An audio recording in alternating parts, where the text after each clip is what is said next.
Coming up on Cannabis Coast to Coast News this week. What's up, you guys? It's me, Susie from Mota Glass and Latinas in Cannabis. We're here at Hall of Flowers 2024, hanging out with the community. Everybody's coming out, and it's a perfect day here in Santa Rosa. 3,000 miles away in Boston, Massachusetts, it was a good day for duck umbrellas. Cannabis festivals from coast to coast, from the sunshine in the Golden State of California's Hall of Flowers to rain and mud at the 35th Annual Freedom Rally in Boston, Massachusetts. With the Meltdown Pumpkin Pie, Nova Farms. Plus, Pennsylvania's legislature is back in session, so will the latest bipartisan effort lead to the long-delayed move to adult use legalization in the Keystone State, or is it just another window dressing delay in cannabis standard time? And a sign of normalization as Barstool Sports, a leading modern lifestyle online media giant, enters into an agreement with multi-state operator Green Thumb Industries in order to brand their products to 66 million followers of the Barstool brand. And a Georgia pharmacy decides to start offering medical cannabis to patients in defiance of a federal threat from the DEA. All that and coast to continent cannabis coverage as we go down under with a new correspondent from the land of kangaroos, koala bears, and rules football. All that on Cannabis Coast to Coast News next. Be sure to come and check out Hall of Flowers booths and support small business. And don't forget, it is Latino Heritage Month all month long, and we're out here representing the Latinas and Latinos of the cannabis workforce of California. Shout out. We are Pro Cannabis Media.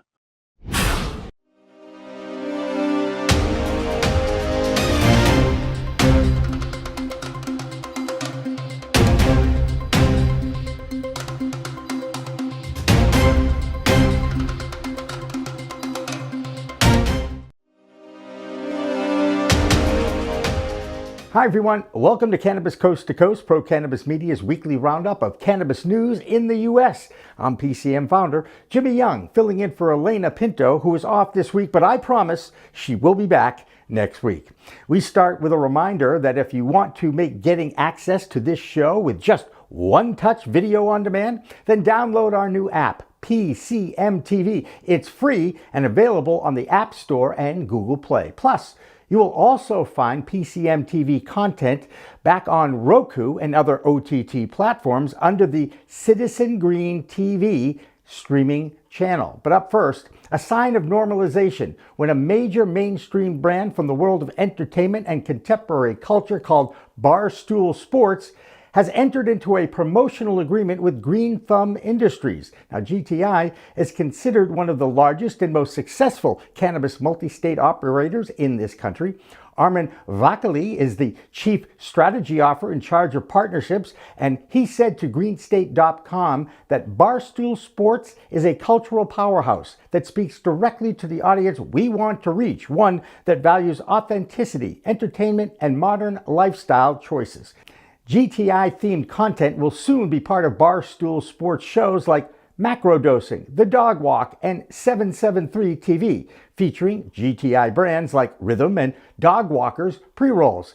Our Virginia correspondent Joe Parsons takes a look at whether this new partnership might signify a softening of marketing regulations for the industry. I'm Joe Parsons with the Virginia Cannabis Connection, and this is the Virginia Cannabis Report on Cannabis Coast to Coast News. We start this week with the new news from Virginia's first powerhouse MSO, Green Thumb Industries from Chicago. In October of 2020, Dharma Pharmaceuticals was the first medical provider to serve Virginia. A little over a year later, with the new rules set forth by the Virginia Board of Pharmacy, Dharma decided to merge with the Midcoast brand Green Thumb Industries to become the first MSO to operate in the Commonwealth. And after an $80 million deal, the two became one to become the provider for Health Service Area 3. Since then, GTI has grown to be one of the nation's largest MSOs, with 91 open retail locations and 20 manufacturing facilities. Pro Cannabis Media's very own Doug Miller last week reported on the GTI refinance and how it affected their stock prices. The ability to refinance their senior debt via a syndicated credit facility is an industry first for the cannabis industry and shows potential on what can be achieved by the industry when the right people get involved. This $150 million 5-year syndicated credit facility is led by Valley National Bank. The company plans to use the proceeds along with its existing cash to retire its $225 million senior secured debt that's due by April 20th of 2025. Now this week, Green Thumb announced a new $50 million share repurchasing program to replace the existing program that expired on September 10th. That program allowed Green Thumb to repurchase 6.5 million shares for $73.3 million. Green Thumb founder, chairman, and CEO Ben Culver said this week, "This buyback program provides greater flexibility to use our cash reserves to repurchase more shares should the opportunity present itself," and added, "The future is bright for Green Thumb as America craves more well-being and more cannabis." Here in Virginia, they've been very active with politicians from both sides of the table and hope to one day get an adult use program here in the Commonwealth so the brand can expand and perhaps be the first recreational operator in Virginia as well. I guess you can say they like to be number one here in the Commonwealth. And finally, if you haven't already done so, please download the PCM TV app. It's available on both the Apple Store and the Google Play Store. You can always watch the latest shows, interviews, special reports, as well as keeping up with the latest contest and everything that's pro-cannabis. It's free to download, so what are you waiting for? Well, that's going to do it for this week from the Virginia Cannabis Connection and reporting for Cannabis Coast to Coast News. I'm Joe Parsons. Until next time, stay lifted. There are quite a few examples of how screwed up the laws of different states are in regards to adult use or prescribed medicinal legal use of cannabis. First, you've got that entire hemp industry that is still waiting for FDA guidelines on what is approved and legal. Now, since the Farm Bill in 2018 passed, which basically legalized the cannabis sativa plant, lawmakers still aren't the only group that finds this plant complicated. The focus on the THC percentage in this plant causes confusion for ill-informed consumers who enter legal dispensaries thinking that the best or the most powerful legal cannabis has to be the one with the most THC in it. Now add in clueless, lazy, and misinformed lawmakers, and they're all making up the rules as they go along. Plus, add in the ability of humans to find legal loopholes in any rule or law for their own advantage, and you have the mess that has been created in this fledgling billion-dollar industry. Now, despite what the DEA thinks, their definition of hemp is a product derived from the cannabis sativa plant with a limit of 0.3% of THC in dry weight. Two different federal courts over the past 2 years have called that definition too ambiguous and confusing. The problem is scientists, geneticists, and botanists have all figured out ways to get high or intoxicated from THC using Delta-8 or other synthetic forms of that cannabinoid. So now you have two different industries frustrated with the lack of federal guidance over that same plant. Now, some states overreacted by banning all Delta-8 cannabinoid-derived products, but even in some of those states, THC-infused beverages are finding their ways onto the shelves of liquor stores or convenience stores and even gas stations. Now, last week, we reported on the state of New Jersey, who wants to put all the products derived from the same plant under one regulatory body, something both industries welcome. I talked with Jim Higdon from Cornbread Hemp in Kentucky this past week about the state of his industry and the frustrations inherent because of the lack of understanding about this plant. Let me ask you a question. As someone who's in this industry, do you feel like you're getting dicked around, pardon the expression? Well, I mean, I think you framed it correctly at the top. It's not just Governor Newsom in California who's making bad decisions about hemp and state policy. It's also Governor DeSantis in Florida making bad decisions about hemp and state policy relative to cannabis. It's a perfect example of why the only solution to this problem is at the federal level, because governors have no idea what they're doing. Here in Kentucky, we're fortunate that we've got a good state level policy. Our governor has taken a good, and our legislature too, for that matter, has taken a good tack on regulating adult use hemp cannabinoids in the open market so that consumers are protected, but also businesses are supported. But Kentucky, as a laboratory of democracy, is not leading the federal, the national conversation in like larger states like Florida and California. And in these two cases, we've got two governors who don't know their elbow from a hole in the ground. And so it's a real challenge. In like I've got a lot to say about Newsom, but before we do, let's just talk about DeSantis because it deserves it. A lot of our friends in the cannabis industry are using the worst examples of the hemp industry to characterize the hemp industry, and I just want to nip some of this in the bud. Um, Governor DeSantis in Florida is wrong to oppose Amendment 3 to legalize adult use cannabis in Florida. Everyone in Florida should be voting yes on adult use for Amendment 3. It needs a 60% vote to cross the threshold for a constitutional amendment in Florida. And we at Cornbread Hemp are rooting for it and supportive in any way we can be. Everyone should be voting yes on 3 in Florida. And Ron DeSantis opposing yes on 3, then decides to throw himself in league with hemp retailers who feel like Amendment 3 will be bad for their business. And so he's supportive of hemp because he's against cannabis legalization. And that's just ass backward, asinine. Makes no sense, has no business in the future of hemp and cannabis policy in America today. So let me just say all that as preface and prologue to Governor Newsom in California is equally wrong-headed and incorrect and proposing bad policy in a bad way to the people of Florida intended on I mean, I don't know what his intentions are, but the effect of it will be to make consumers less safe in the marketplace. It would be one thing for Governor Newsom to suggest that no hemp products could be sold in California retail if the California cannabis dispensary system were above reproach, was a source for safe and effective cannabis for its consumers instead of being mired in a pesticide scandal that would make any California cannabis consumer concerned about getting anything from a California cannabis dispensary. It seems like it's a mess. And what he's trying to do is eliminate safe consumer choice in the marketplace and force consumers into a dispensary system that's lousy with pesticides. We'll have more of that interview later on this news program, and the entire interview will be available on our website, procannabismedia.com, and our app, PCM TV.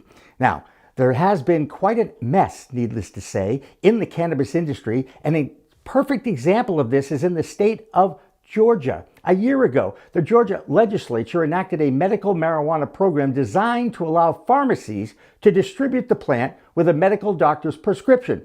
Sounds like a good approach.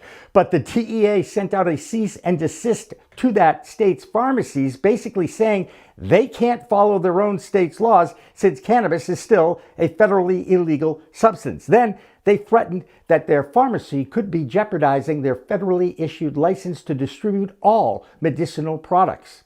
In Eaton, Georgia, the Living Well Pharmacy is defying the DEA's threat by filling prescriptions written by certified doctors for medicinal cannabis. Vic Johnson has been a pharmacist for 40 years and told the Atlanta Constitution Journal newspaper that it's a new frontier. I really think pharmacies are an ideal outlet for dispensing medical cannabis because if you come to my pharmacy already, we can talk about what medications you already are taking. It makes you appreciate the freedoms of living in adult use state or one of the 38 states that have decriminalized the plant even more. Now, not that states don't have their own issues with some of the confusing laws, and even in some states that have a vibrant billion-dollar market, well, here's Arizona's Karen Black. I'm Karen Black from Greenfinger Consulting with the Arizona Cannabis Report for Cannabis Coast to Coast News.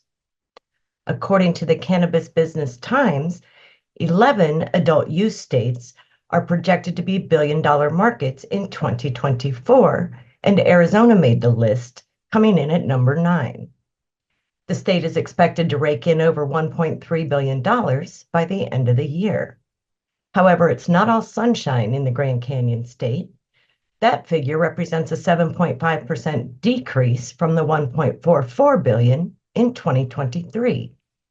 The article claims Arizona's cannabis retail market is, and I quote, facing one of the largest setbacks in the nation compared to its adult use peers. There is good news, I guess, depending on how you look at it. We have a limited license market here with approximately 160 cannabis dispensaries, which is about 2.2 stores per 100,000 people. That means the average dispensary in Arizona can bring in roughly $8.3 million in sales this year. Well, last week I told you about Earl Camp, and guess what? It's been canceled. But don't despair, the Earl Cup is still taking place October 5th and 6th in Mesa. For info and tickets, visit theearlcup.com. Earl is spelled E-R-R-L. As for other events, the Marijuana Industry Trade Association is holding its monthly networking meeting September 25th in Scottsdale. And High in the Desert is slated for October 5th in Tucson. That's all for this week's Arizona Report. I'm Karen Black from Greenfinger Consulting reporting for Cannabis Coast to Coast News. Two notes from Washington, D.C. this week where no one seems to be moving too fast on any federal reforms before the election in November. This week, a Senate committee approved a bill that would end disqualification for federal jobs if you have used cannabis in the past. And more noise from the Senate on the Safer Banking Act, which is still looking for the 60 votes to pass. Since the Republicans continue to hold up anything that the Democrats are in favor of, it seems like the only thing both of these political parties can actually agree on is whenever there's a threat of a government shutdown. Now, this divide has to change. In the meantime, tribal nations around the country continue to take advantage of their own sovereignty on their own lands. Here in Massachusetts, the Wampanoags have struggled to get investment support, but they did cut a deal with an established vertical in the Bay State. The company and the dispensary is called Theory Wellness. Now, that licensee has offered a $250,000 grant to a member of the Wampanoag tribe named John Marcelino, who runs a startup delivery service called Tribal Fire. That allowed him to set up the security infrastructure and vehicles to launch their delivery service for Theory Wellness. With more on the cannabis scene amongst other tribal nations, here's Tina Tasaka in Nevada. I'm Tina Tasaka with 420 Technologies, and this is the Nevada and Tribal Nations Report for Cannabis Coast to Coast News. In Tribal Nations, great news for the Great Smoky Cannabis Company located on the tribe's 57,000-acre Kuala boundary. We reported on them back in April 2024 when they opened their dispensary for medical marijuana only for this tribe in North Carolina. The Eastern Band of Cherokee Indians are now selling recreational marijuana to all adults 21 and over, making a milestone for cannabis commerce in North Carolina, where the marijuana is still otherwise illegal. Cannabis sales and use remain illegal off tribal lands in North Carolina, but that didn't stop hundreds of eager customers from flocking to the Eastern Band of Cherokee Indians dispensary on September 7th. By noon, cars were backed up on the US 19, and some people arrived as early as 1 a.m. The demand highlights the significance of the milestone, despite cannabis remaining illegal elsewhere in North Carolina. Dispensary officials anticipate generating up to, are you ready for this? $843 million in sales within 5 years. In Las Vegas, Thrive Cannabis Marketplace, the company behind Smoke and Mirrors, is proposing a new cannabis consumption lounge in Las Vegas. This is exciting, in the Arts District, located at 1319 South Main Street. The lounge will feature local art, music, and curated cannabis products. Thrive already operates Smoke and Mirrors, a consumption lounge on Sammy Davis Jr. Drive. A special permit was issued for the 5,800 square foot lounge, which includes a 2,100 square foot outdoor area. Community concerns focus on cannabis odor drifting, especially near share apartments. The City Council will review the proposal on October 16th. That's it for the Nevada highlights and Tribal Nations. I'm Tina Tasaka with 420 Technologies and Cannabis Coast to Coast News. That will do it for this week's A Block, or the first section of this week's Cannabis Coast to Coast News. Remember to get easy access to this show and other shows produced over the past 3 years by Pro Cannabis Media by downloading our free app, PCM TV. You can find it on the App Store or on Google Play. When we come back, a tribute to one of the original members of our news team, the late Rick Thompson from Michigan, who passed away a year ago this week. He was a leader of the advocacy movement in Michigan and the former executive director of NORML in that state. Cannabis Coast to Coast News continues after this. The people who stand up for their community will show up. We need the rest of you to show up as well. Be the change. Say it with me. Be the change.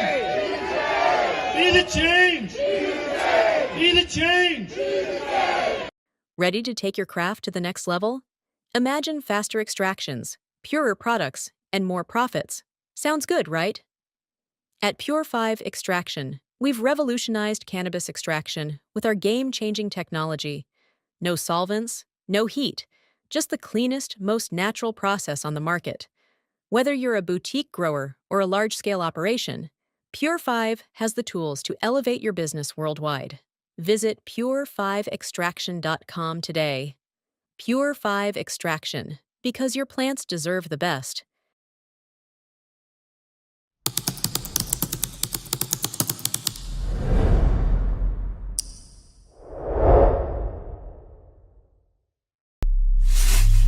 We are Pro Cannabis Media.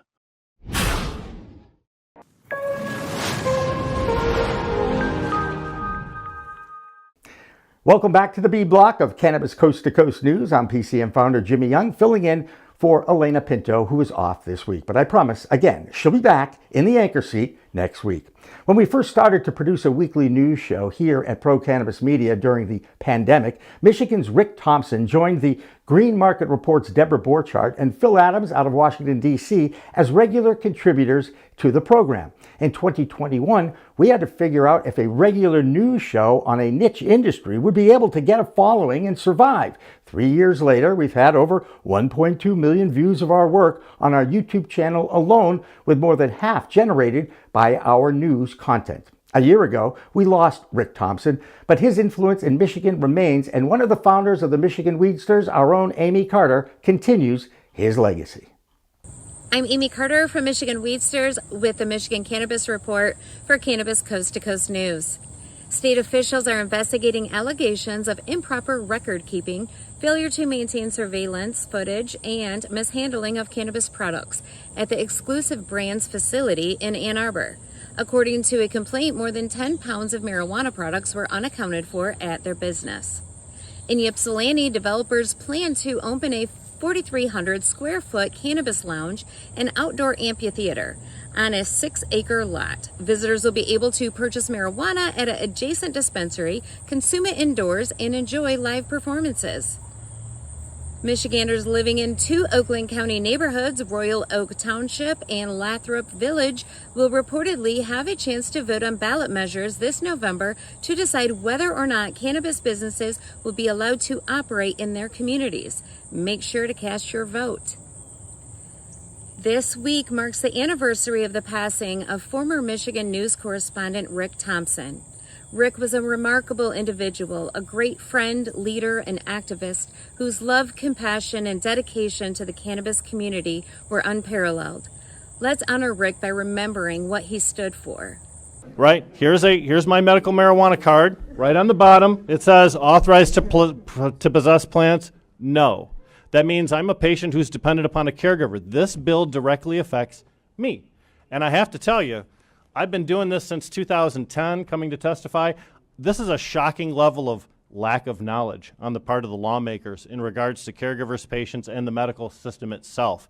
There's no way you are all in an educated state where you can be making decisions about what should and should not be made as changes here in the marijuana industry based on the questions that we've had today.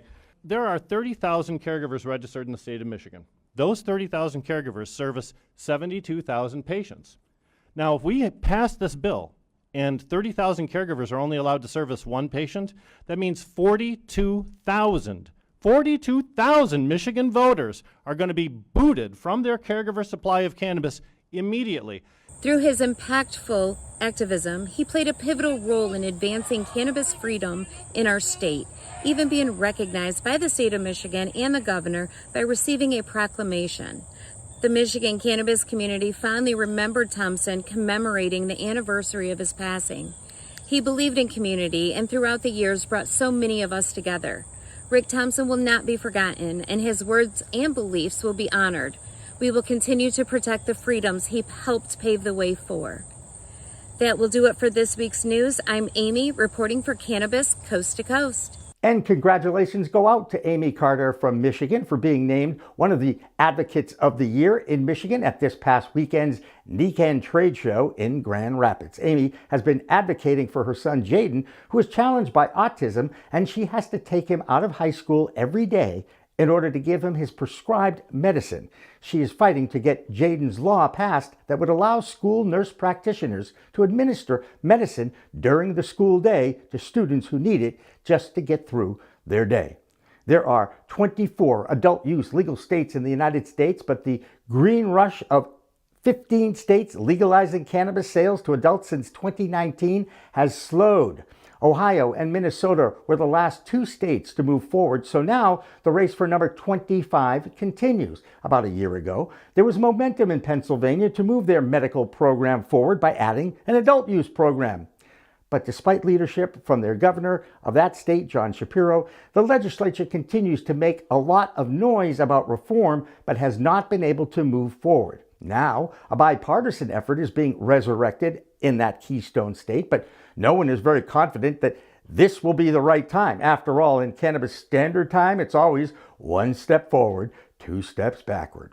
This bill, called House Bill 2500, would put the State Department of Agriculture overseeing the sale, regulation, and distribution of the market that would allow adults to buy and possess 30 grams or just over 1 ounce of weed, but home grow would be limited to those medicinal cardholders. Pennsylvania's medical program was started in 2016, and now there's also a clause to favor licensing to those most impacted by the failed war on drugs through expungement and pardons of past nonviolent cannabis crimes. There are currently 15 co-sponsors of this bill, led by Republican Aaron Kaufer and Democrat Emily Kincaid. So, from the race for the 25th legal state continues. In the meantime, let's check in with one of the first two states to legalize. Here's Xavier Jallet in Colorado. My name is Xavier Jallet, and I am the Colorado correspondent for Cannabis Coast to Coast News. I'm also the director of the Colorado chapter, or I should say director for the Cannabis Chamber of Commerce and chair of the Colorado chapter. And I'm also a non-attorney professional at the McDonald Hopkins law firm. And today I really want to discuss a story that perhaps isn't specific to Colorado, but certainly impacts business operators here, both in the marijuana industry and in the hemp industry, and most definitely impacts operators across the nation that are participating in hemp cannabinoid product development, sales, and distribution. And that is that a federal judge has actually pushed back on the DEA determination that THCO acetate, which is, for those that don't know, a more potent, slightly stronger version of Delta-9 THC, the intoxicating compound in cannabis. The federal judge pushed back on the DEA's determination that THCO acetate, under the language of the 2018 Farm Bill, was illegal. The judge said that the 2018 Farm Bill actually does say that downstream products, which would include, in this case, THCO acetate, are authorized and are legal under the language of the 2018 Farm Bill. Now, this is interesting because the DEA has been trying to restrict or narrow, we can say, the language found in the 2018 Farm Bill to not apply to each and every hemp-derived cannabinoid product out there in the market. Now, federal judges have already issued rulings. I think one that comes to mind is the AK Futures case out of the Ninth Circuit, that say that actually the 2018 Farm Bill language is not ambiguous, and it says very clearly that all downstream products that are derived from a hemp plant are lawful under that language. And so basically the judge has said that the DEA was overstepping its power and authority by determining that THCO was in fact illegal. Now, this is relevant for certainly operators across the nation, but again, operators in Colorado, because this means that many of the hemp-derived products that were under fire from state legislatures, Colorado being one of them, are now potentially, authorized at the federal level. And so it creates a conflict of law between the state prohibition and the federal authorization. Colorado is one of those states. We do have a rule in the books here that says that THCO acetate is a banned cannabinoid that cannot be used in the production of consumable cannabinoid products. And so while Colorado retains the authority under the Farm Bill to actually have that law in the books, states are allowed to preempt or pass more aggressive laws than the federal law for the 2018 Farm Bill concerning hemp. It is interesting to see that now the federal judiciary is stepping in and telling the DEA, wait a second, the determinations you've been making about these cannabinoids, we don't agree with, and we have the final say. And so it might be interesting to see how states respond to this, but also how individual operators take this information and potentially address and create new opportunities for themselves. And so while Colorado might be a state where currently THCO acetate is a compound that's not able to be used in products, it could be interesting to see the introduction or perhaps a lightening of the rules down the road. And the other thing that's going to be interesting to see how Colorado handles the fact that these products are allowed to be made at the federal level, and that surely some states now are going to authorize the production of THCO products in those states as well. And so how Colorado decides to protect its borders and prevent the introduction of these products into the Colorado cannabis market shall be interesting to see.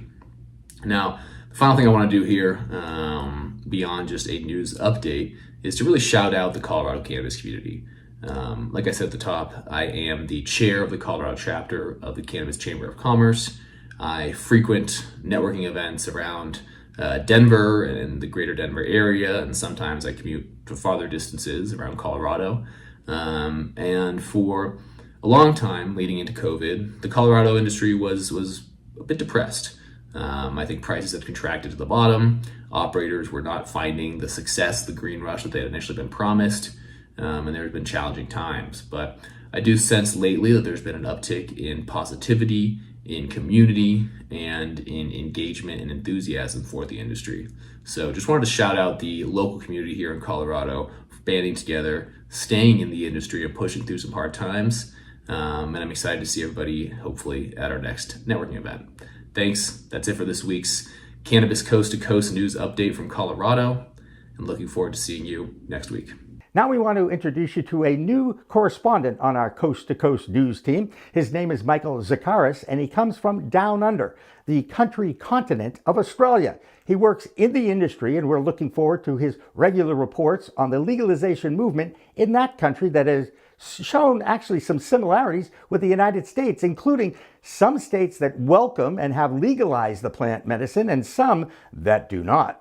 You've got a federal government, but you also have individual state laws. And sure enough, just like we have here in the States, there's a difference between the federal laws and the state laws, and it's really up to the states to dictate whether or not it's going to be accepted and legal, correct? Yeah, correct. So we've got our federal government and our state governments. Federally, the cannabis was decriminalized and we're able to use it for medical purposes, but there are still some state laws that are a little bit inconsistent in terms of prescribing, dispensing, and things like that. We're going through a number of changes at the moment, particularly when it comes to compounding flour, where a pharmacist actually puts it in the jar. But a good example of where the discrepancies are is Tasmania, a little state in Australia, separate from the mainland, is the only state at the moment where you're allowed to drive a vehicle with THC in your system. Everywhere in Australia, it's illegal, which is quite a contentious issue at the moment, considering a lot of the traditional medicines. And how do they tell that you're driving under the influence of THC? Is there a test? Correct. There's roadside testing, and then if that tests positive, they do a secondary test. So, but hang on. So this is one of the biggest challenges in the States, as you know, especially in legal states. Everybody's concerned about driving under the influence. However, it's driving while impaired, and that's really the biggest X factor here. Can you operate a vehicle not being impaired and still have THC in your system, which stays 30 days. So is the test a blood test, or is it a swab, or is it, do the alphabet backwards or something ridiculous like that? It's a swab. It's a mouth oral test. So, and you're correct. It does stay in your system for a number of days. And people that had, been impaired a day or two ago, but were no longer impaired, are being charged. So it's quite contentious here, considering you look at the sort of the wide gamut of other medications that people are driving under the influence on. So very topical in Australia at the moment. Now let's go out onto the left coast, where Oregon's Marian Kersagi reports from Alibi, where legalization just can't happen soon enough to that state. I'm Marianne from Alibi with the Oregon Cannabis Report for Cannabis Coast to Coast News. This upcoming legislative session is a long session, so stakeholders are taking the opportunity to craft new legislation. The cannabis industry is finally seeing the light after the scandals last year, and the industry is hoping to be able to work collaboratively with the OLCC and legislators to modernize Oregon's cannabis statutes. The OLCC has restructured and implemented a new management system called CAMP, which should help improve the efficiency of processing license changes and renewals. CAMP was frustrating for many when it was initially implemented, but seems to be working smoothly now. Hopefully, this system with the license moratorium will allow staff to speed up normal license changes, and thus creating the opportunity for improvements in this legislative session. Next, seizures and arrests continue for illicit operators. This week, an illegal site in Washington County was shut down and about 6,600 pounds of cannabis were seized. Authorities were tipped off by odors coming from the property. Also, a traffic stop in Southern Oregon led to the discovery of more than 2,200 pounds of cannabis, presumably headed out of state. And also, an arrest was made at Portland Airport with a man flying from Portland to Colorado carrying 7 pounds of cannabis. Federal legalization can't happen soon enough. That's the Oregon Cannabis Report. I'm Marianne with Alibi for Cannabis Coast to Coast News. That will do it for the B Block, our second section of Cannabis Coast to Coast News. When we come back, we will check in on the sights and the people from 2 cannabis festivals from coast to coast, the 12th Hall of Flowers in Santa Cruz, California, and the 35th Freedom Rally in Boston, as Cannabis Coast to Coast News continues after this.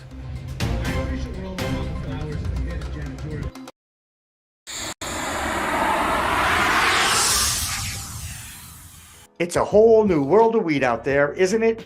Everyone is learning new ways to titrate, ingest, consume, imbibe, and engage with this plant medicine we call cannabis. Now let me tell you my cannabis story. I've had 4 major surgeries in the past 23 years and suffer from osteoarthritis with a variety of metal parts in my body and one on deck. Now, thanks to those chronic pain issues, I've been a medical patient in Massachusetts for almost 10 years now. I remember my first trip to a dispensary just outside of Boston, and I told the bud tender I didn't want to smoke it anymore. So I tried edibles, then tinctures, then vaping, and now if I'm going to smoke, I only use the Weegits filtration system. What?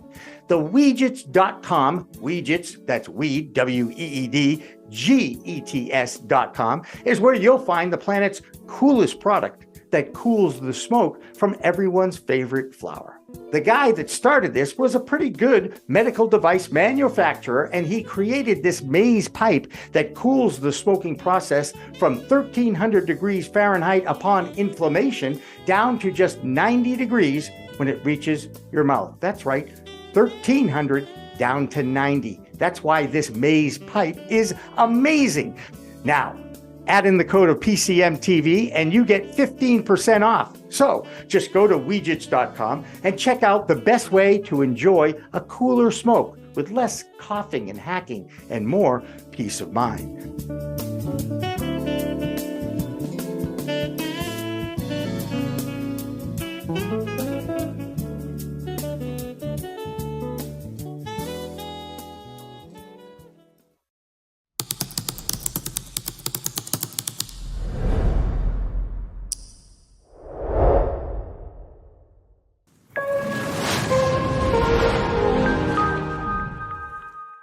Welcome back to the C Block, or final section of Cannabis Coast to Coast News. I'm PCM founder Jimmy Young, once again filling in for Alaina Pinto, who has promised me she will be back next week. A reminder that if you want to make it easy to find this week's news show or last week's news show, the best thing to do is to download our free app, PCM TV, and once registered, you'll be able to get on the demand access to this program with just one click.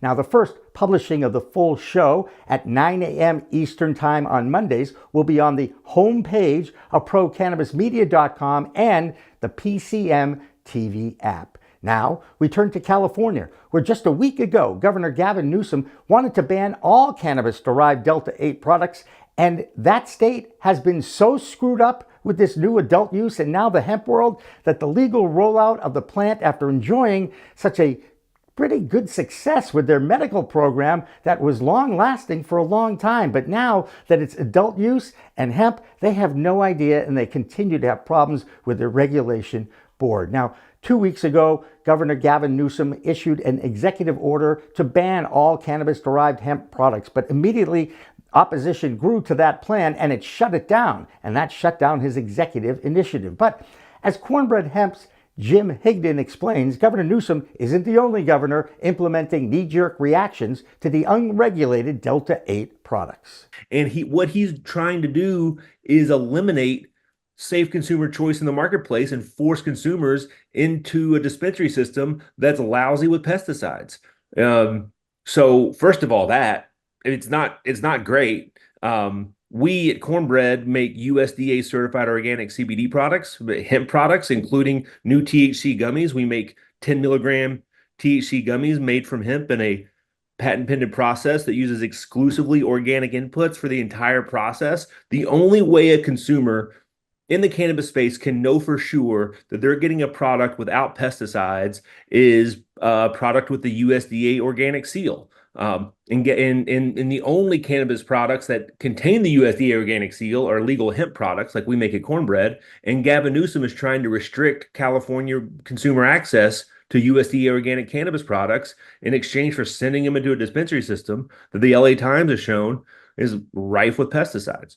That's right. And Give Weed Week and Alex Halpern and the LA Times. Needless to say, Florida Governor Ron DeSantis is still trying to fight to defeat the passing of Question 3 on that November ballot that, if passed, will add adult use sales to the already flourishing Florida medical market with over 800,000 patients. We certainly know how our Florida correspondent Jeff Aker feels about the passing of Question 3.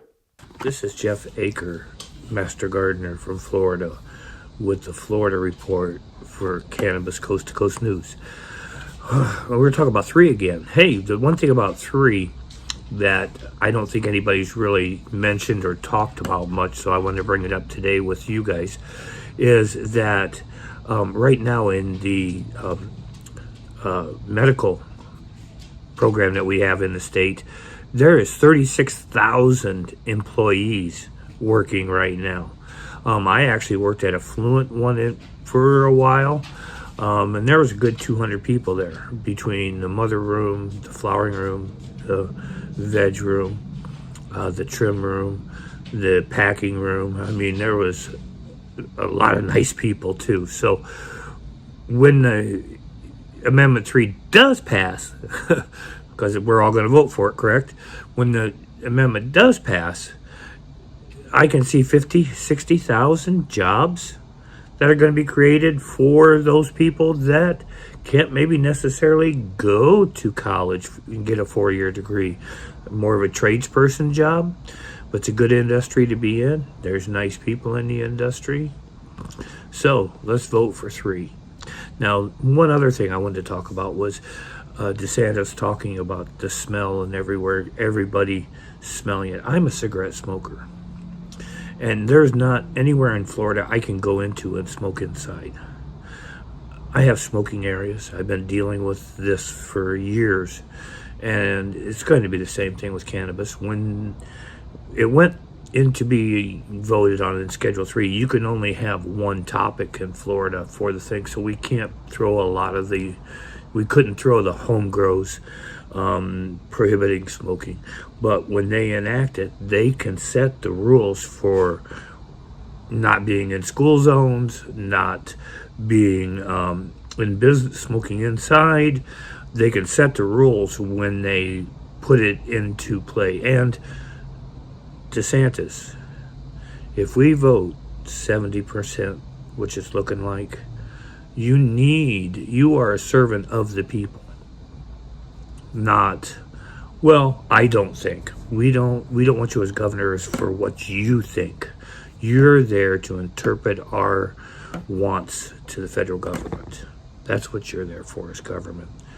So, Jeff Aker, vote 3, Master Gardner, for Cannabis Coast to Coast News. The state of Idaho has long been one of the longest holdouts for cannabis reform, but now advocates have a plan to get the adult use question on the ballot in 2026. That movement is just beginning, but we will be keeping an eye on their progress. In the meantime, Ohio continues to welcome more adult sales. Here's Christina Brisson with the Ohio Cannabis Report, sponsored by Yellow Labs and their sublingual mists and creams.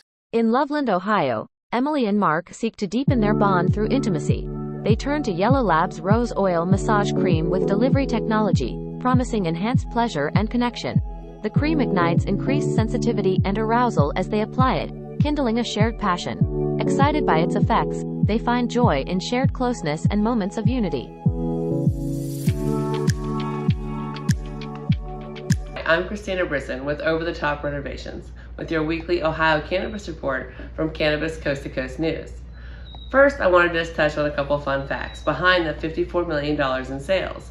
That equates to 6,179 pounds of marijuana sold at an average of $8.95 per gram. And speaking of dispensaries and sales, I was recently at Bloom Medicinals and discovered the Bloom Sessions. The next one's coming up on October 19th. It's a Zoom meeting, and it's supposed to be a monthly educational series with a little Ohio Cannabis 101, some product Q&A, as well as some safe consumption rules. I'm looking forward to find out what information they provide us there. But going on to next is trouble in Hubbard, Ohio. It's one of 110 municipalities or townships that have a moratorium prohibiting adult use businesses within city limits. A local dispensary owner of ACA Dispensary is recently pleading with the council to overturn their decision. He has a dual use license already issued by the state and is unable to use it. Recently, a councilman actually spoke up in support and favor of the company. We wish you the best of luck, ACA. Let's talk about jobs in the state of Ohio in the cannabis industry. When I did a quick search on Google, I found more than 200 available on any job board. But then I was thinking, what do they pay? So I did a quick bit of research, and on ZipRecruiter, they claim they pay from a minimum of $38,000 a year up to $143,000 per year, with the average being at $81,000 per year. That's a pretty big difference. So let's move on to how do we get there? How do you get to that point? Well, it comes back, I would think, to education. In Ohio, we have two notable programs. We have the Cleveland School of Cannabis, and we have Kent State's Green Flowers program. The Green Flowers program has had 140 students attending and registered since January of this year. The Cleveland School of Cannabis has had a significantly increased registration since the legalization of recreational use.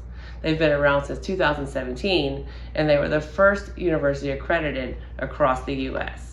They offer programs in the executive side, dispensary, cultivation, and processing.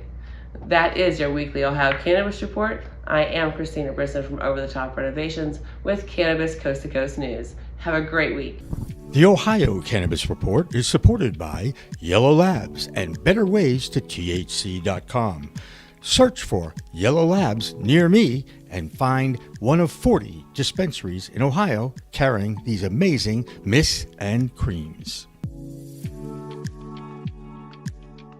Now that the Fed has cut interest rates by 1/2 point, cannabis stocks joined the overall trading frenzy that was part of this past week's action on Wall Street. And that's where you will find Doug Miller, who is high on Wall Street. And he has the story of Bright Green, one of the first cannabis stocks to be listed on the NASDAQ, and now is just struggling to survive. Sound familiar? Here's Doug Miller. I'm Doug Miller from High on Wall Street with this week's cannabis stock report for Cannabis Coast to Coast. Bright Green Corp, the first plant touching marijuana business to trade on a major U.S. stock exchange, said its shares have been suspended from trading on the NASDAQ.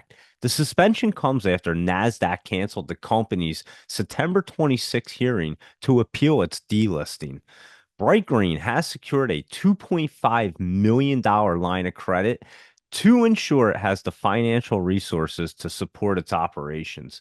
Bright Green initially was listed on the NASDAQ on May 17, 2022, under the stock ticker BGXX, and it ran from $8 per share all the way up to $58 per share, giving it a market value of more than $9 billion. But then the stock dropped to less than $3 a share a month after it was listed, and now it's suspended. And in other news, the Fed lowered the interest rate by a 0.5 percentage point, and it made the stock market start popping. So keep an eye on the cannabis stocks to start moving after that Fed news. And that is this week's Cannabis Stock Report. Reporting for Cannabis Coast to Coast, I'm Doug Miller. This is Debbie Facey with the Canadian Cannabis Coast to Coast News. So what we have in Canada this week are two great stories. Aurora has signed or officially has been granted a patent when it comes to creating some autoflowers. This is going to be not only a benefit for many of their growing seasons, but it's going to be a benefit for us as consumers due to the fact that the bud will not only be fresher, but it will be a faster turnaround time due to the fact that autoflowers don't need as long as a period to grow, and the space will be able to be available at a shorter period of time. I apologize for that amazing fly that's flying. Next, what we have is an unfortunate story in Manitoba, which is a facilitator that was housing children by the children and youth, and they were giving them marijuana. This place is called the Spirit Rising House, and the owners had been alleged and were investigated and found out that they were providing their youth that was in their care with cannabis. This is something that not only is Manitoba government looking at, but all of Canada is now very much aware of. And we do too have to keep in mind of who is in care or taking care of children that unfortunately are in foster care or in other situations, and making sure that they are in safe situations. And that means not given drugs, especially ones that are not legal to them. This is Debbie Facey with the Canadian Cannabis Coast to Coast News. Peace. And finally today, there were 3 major cannabis celebrations and trade shows over this past weekend, coast to coast. One in Santa Cruz, California. It was called the Hall of Flowers, and they had over 320 vendors on hand with over 10,000 attendees on a beautiful weekend in Northern California. In Michigan, NECANN had their first visit to that state in Grand Rapids, and here in Massachusetts, it was the 35th Annual Freedom Rally, which was a critical event to go for the legalization of adult use of cannabis, but of course that was passed in 2016. But now it's just a celebration of good times and good cannabis. You'll be able to tell the difference between these two entities because one was in the sunshine and the other was in the rain and mud and glunk and just gunky, horrible weather, but still thousands of people showed up to celebrate the plant. Well, that'll do it for this week's Cannabis Coast to Coast News. I promise Alaina Pinto will be back next week. For the entire Cannabis Coast to Coast News team, I'm PCM founder Jimmy Young, reminding you again that it is a whole new world of weed out there. Use it responsibly. Thanks for watching. Thanks for listening.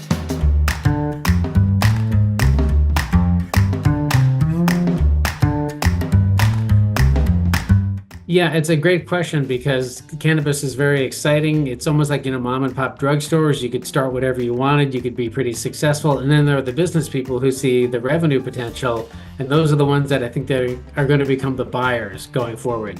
And then smaller companies will be the sellers. And then there'll be another group of like, what the heck happened? and there'll probably be some craft survivors as well. But I think, the access to capital and business, this is becoming a mature business, just like craft beer or the car industry from, the 1910s to today. Yeah, I think Schedule 3 will have radical changes. I think we're going to see consolidation in the space independent of Schedule 3. Schedule 3 will influence the flavor of the consolidation, but it's going to happen no matter what. Will that open up more capital? It'll open up more capital, more access. One way or another, as the industry consolidates, they're going to have to get access to capital. The buyers will, and that's going to change the markets fundamentally.